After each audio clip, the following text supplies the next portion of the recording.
Thank you, Nick. Well, good morning, everybody. Hope you're all well rested and excited for another day here. So the topic today is utilization of VoIP. I think it's had a bit of a bad rap, and for very good reasons, but tried to delve into the subject today and see if we can make things a little clearer.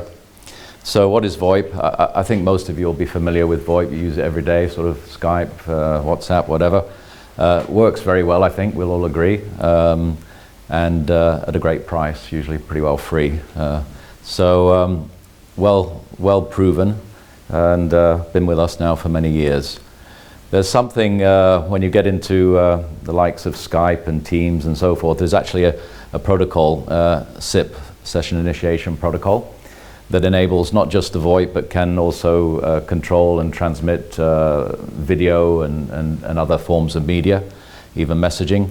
So that's a new acronym for many of you, perhaps, but worth remembering if you can, for at least for the length of this presentation today, and then you may forget it. But so that's that. So VoIP is bad, right? Because we've all, well, in the UK here, experienced the open reach and the move to fibre, and that's very different from what were landlines, which were powered and could be relied upon to be powered, indeed, all the way to the phone and a lift phone.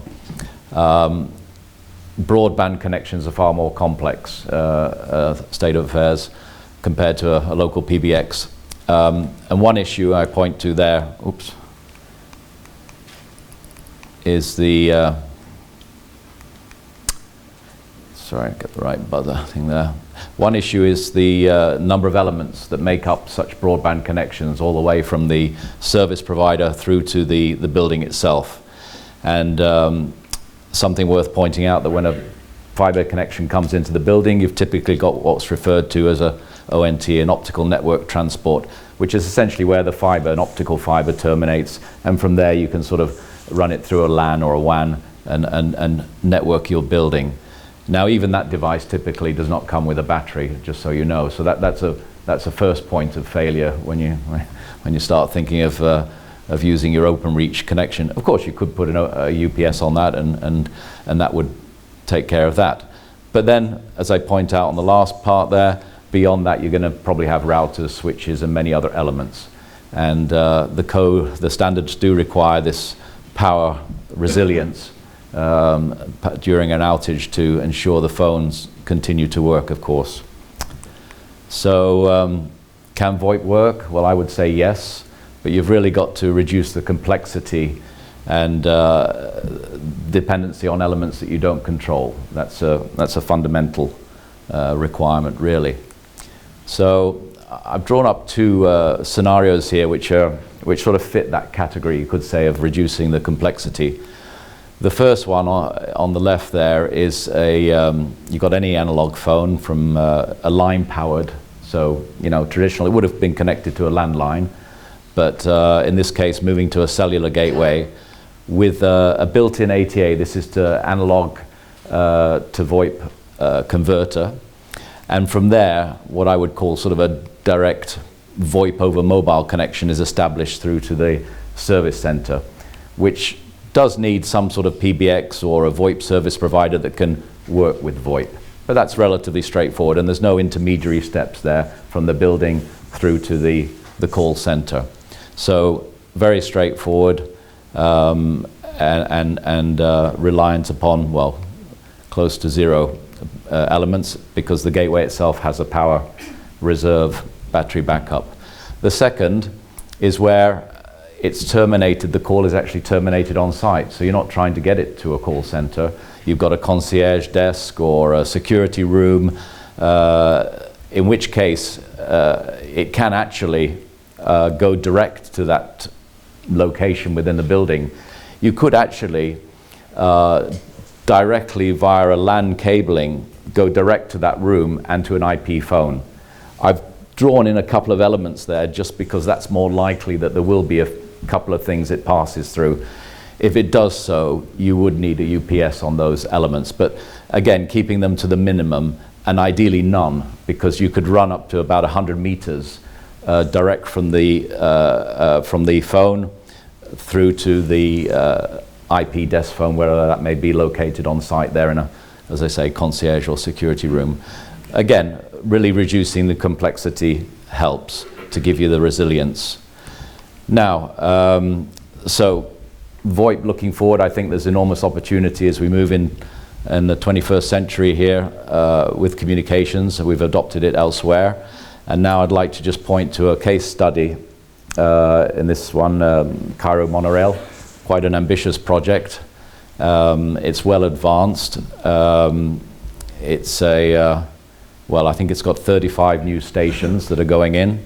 It's supposed to be beginning to operate from this year. I'm not actually up to date as to its progress, but a massive undertaking, something for the city to be proud of, and it supports the new administrative city on the west side of Cairo. But as you'll see from this map, it actually covers east and west. And in the center of Cairo, of course, it connects to our existing metro system. So 35 new stations and a lot of new monorail construction. There's the stations, that's all together. So that's not all the extensions, the two major extensions. That includes the existing network as well that it interacts with. It is in Arabic, and there may be some who can translate that. I can't, unfortunately. Schindler was selected to deliver those lifts, and they chose IP communications, and using VoIP, of course, for the calls. Why to use that? Certainly, as we see more in the Middle East, it's a very connected environment in the new builds. So if you did ask for a landline or two-wire analog sort of connectivity, they would look at you a little strange in this day and age. So VoIP and Ethernet, LAN, WAN really was the way to go. But it also allows you, to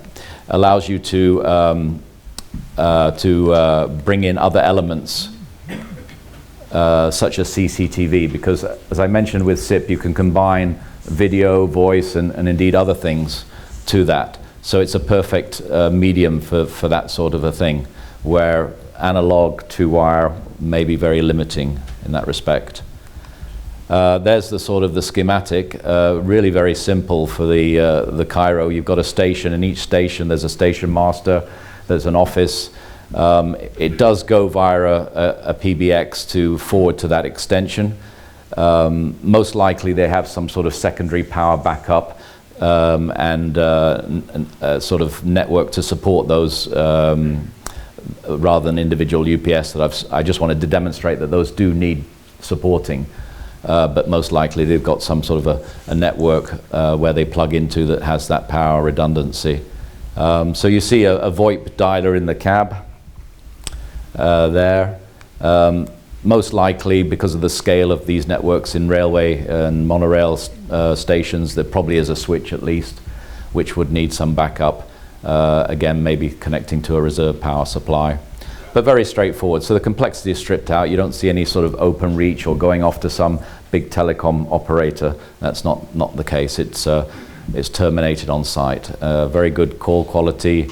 And a point worth mentioning, when you get these electrified railways, metros and so forth, you can actually generate quite a lot of interference, surprisingly, if the cabling for communication, the old analog cabling is placed near and isn't properly shielded, perhaps grounded. You can get, on the old style analog communication, some degree of interference, whereas with VoIP it's just packets going back and forth. So that's another benefit of that.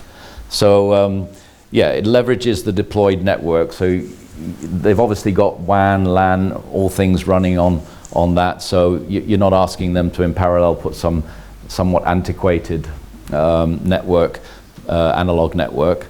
You've got a full duplex, so the call quality is far better. As I mentioned a moment ago, you've got the chance to integrate IP cameras with the call. In fact, it can be triggered with the alarm. The camera comes on. If there's concerns about 24/7 surveillance of the cab, just restrict it to when the alarm is pressed. And the networks support lift communications along with all other communications. You can get a connected cab environment if you wish to support many other things. As I've pointed out before, the DTMF can be distorted with regular calling, but with VoIP it's supported very well with the SIP protocol end-to-end. And as I mentioned also, it can work without a PBX, just directly up to 100 meters going straight to an IP desk phone, and you're fine. And the VoIP auto dialers, they also support the 3-day test calls, so there's all standard compliance as well. And you typically, from the producers of VoIP equipment, they'll have a cloud monitoring solution, so you can see that the line is operative and all the elements are functioning. So, and the next point, and one worth mentioning, is the importance of cybersecurity that's coming on, particularly in Germany, but we're seeing it in the US as well. And I think you're all going to hear a lot more about that in the Lift world going forward. Any connected devices, it raises concerns, and that needs to be addressed and is starting to be addressed and will be demanded in the near future. Legislation is also an excellent driver for the adoption of IP and VoIP. We see in the US the adoption of the ASME 2019 17.1, which now requires the voice one-way video to see what's happening in the cab, and a two-way messaging for the hard of hearing with a very simple yes-no response from the cab. Of course, you could do all that very separately. Some indeed have. I think some producers, they've said, let's keep the voice analog. The video, we'll ask them to drop some cabling for the CCTV, and we'll come up with an Android app for the messaging. Not sure that's the ideal way to do it, where you can do all of that over SIP and IP and keep with a very resilient sort of protocol as opposed to multiple different solutions, one for each. The evacuation standard, as it develops, hopefully, I think we'll hear more about that today. I think that's exciting. But again, in an IP environment, it's very easy to add IP cameras and intercoms to landings. So you're dealing with a very flexible technology at that point to support that. So the VoIP takeaways, as I mentioned, VoIP over mobile with this gateway supporting the analog to VoIP conversion directly within the unit. No further intermediary, sort of shoots off over the mobile networks to the call center, which is VoIP capable, or a VoIP UK VoIP provider. VoIP in rail stations, airports, particularly where the emergency calls are taken on site initially. Perfect, as I said, for just cabling down directly to those points on site. And this idea of one network, one technology ultimately will save money, certainly provides greater resilience, and you have this wonderful opportunity to integrate the video, messaging, and even apps. We see demands for moving to Microsoft Teams, for instance, to take the emergency calls. So you can pop up, well, you're all familiar with Teams, you can have the video, you can have the call established, and see what's happening, as well as BMS, building management, and video management integrations as well. Finally, spot the VoIP communications. It is out there, it is happening, from train stations to stadiums to shopping centers to airports and so forth. So the revolution is happening. Good. Thank you. Thank you very much.